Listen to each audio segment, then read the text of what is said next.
کو جنت کا دروازہ دکھایا اور فوراً جنت میں پہنچ گئی، لیکن انہوں نے ایمان کا سودا نہیں کیا، شریعت کو انہوں نے نہیں بیچا۔ ہمارا بھی یہی ایمان ہے، ہم ایک سچے مسلمان ہونے کے ساتھ ساتھ ایک سچے دیش کے ناگرک بھی، لیکن میرے مسلم بھائیوں، آپ کو مرنا ہے، ہمیں بھی مرنا ہے، مرنے کی ہمیں تیاری کرنی چاہیے۔ اللہ کے نبی کی حدیث ہے، اذا مات الانسان انقطع عنہ عمله الا من صدقۃ جاریۃ و علم ينتفع۔ آدمی جب مر جاتا ہے، میں چونکہ زیادہ دیر تک نہیں بول پاؤں گا، 12:15 بھی بج چکے ہیں، لیکن اس حدیث کی تفسیر کر کے میں اپنی جگہ لیتا ہوں۔ آدمی جب مر جاتا ہے اس کا عمل ختم ہو جاتا ہے، آتما نکلتے ہی عمل ختم، لیکن 3 چیز ایسا ہے جو کر کے گیا تو اس کا ثواب مرنے کے بعد بھی ملتا ہے۔ ظاہر سی بات ہے کہ تفضل صاحب ایسے کام کر کے گئے ہیں کہ ان کا ثواب ان کو ملتا رہے۔ الا من صدقۃ جاریہ، اگر آپ اس دھرتی پر صدقہ جاریہ کا مطلب یہ ہے ایسا کام کر دیں آپ جس سے لوگ فائدہ اٹھائیں۔ جیسے آپ نے کہیں پر کوئی نل لگوا دیا، آپ نے کہیں پر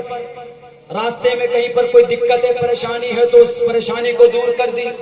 صدقہ جاریہ میں بہت سارے کام آتے ہیں، کہیں مدرسہ ہے، مکتب ہے تو آپ نے کوئی کمرہ بنا دیا، بچوں کے لیے آپ نے فین کا انتظام کر دیا، کنواں کھدوا دی،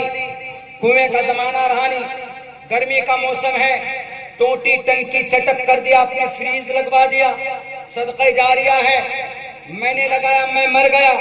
میں چلا گیا اس دنیا سے، لیکن میرے لگائے ہوئے چیز جب تک لوگ استعمال کریں گے اس کا ثواب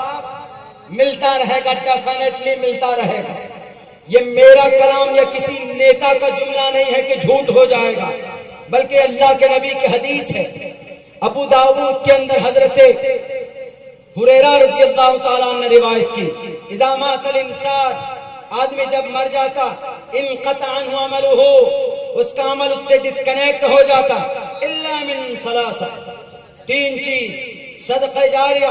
الا من ثلاثہ، الا من صدقۃ جاریۃ اور علم ينتفع بہ، یا ایک ایسا مدرسہ بنا دیا جس میں بچے پڑھتے ہوں، یا ایسی کتاب لکھ دی جس سے لوگ پڑھ کر اپنی زندگی میں اصلاح کرتے ہوں، یا ایسا حافظ قرآن بنایا جو اس نے اوروں کو حافظ بنایا، یا اپنی اولاد کو عالم بنایا، انہوں نے اوروں کو عالم دین بنایا، مر کر چلا گیا لیکن حافظ قرآن بنا دیا۔ جب تک وہ حافظ قرآن کسی اور کو حافظ بنائے گا، وہ کسی اور کو بنائیں گے، وہ کسی اور کو بنائیں گے، یہ قیامت تک یہ سلسلہ چلتا رہے گا، تو اس وقت تک اس کو اس کا ثواب پہنچتا رہے گا۔ مرنے والا چلا گیا لیکن ثواب ان کو ملتا رہے گا۔ او ولد صالح یدعو، یہ ٹکڑا شاید یہاں پر فٹ آ رہا ہے۔ تفضل صاحب کی 4 بیٹیاں ہیں،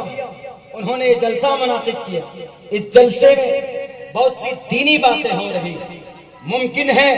کہ کم سے کم ان میں سے ایک بات پر بھی اگر کسی نے عمل کر لیا تو یہ جلسہ قبول، اور اس کا ثواب ڈائریکٹ ان کو ان کی بیٹیوں کے واسطے سے، ذریعے سے ان کے ابا محترم تک، کیونکہ اس جلسے کو آرگنائز کیا ان کی بیٹیوں نے۔ اور ولد صالح یدعو لہ کا مطلب یہی ہے کہ اگر ایسی اولاد آپ بنا کر کے گئے کہ آپ چلے تو گئے لیکن اولاد آپ نے نیک بنائی، قرآن کریم پڑھ کر ایصال ثواب کر دینے اولاد، یا کوئی نیک کام میں حصہ لے لے وہ اولاد، تو وہ اس اولاد کی نیکی، اس کے اچھے عمل، جب وہ جو عمل اچھا عمل کریں گے اس کا ثواب ڈائریکٹ اس کے ابا کو پہنچتے، اس کے امی کو پہنچتا، اور ثواب پہنچتا ہے میرے بھائیوں۔ اگر شرابی بھی ایک بار شراب پیتے ہوئے یوں بول دے، شراب پی کر بھی اگر کوئی وہ نیک کام کر لیتا، سپوز دیٹ شراب پی کر کے مست ہے،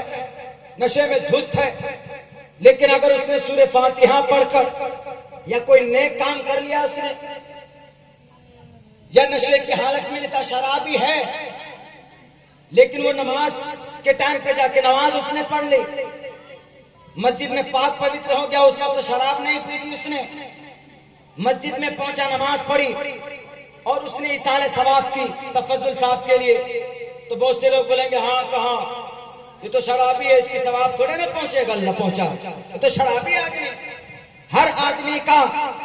2 رجسٹر بنا ہوا. شرابی بھی اگر کوئی نیک عمل کرتا ہے تو اس کا الگ لکھا جاتا،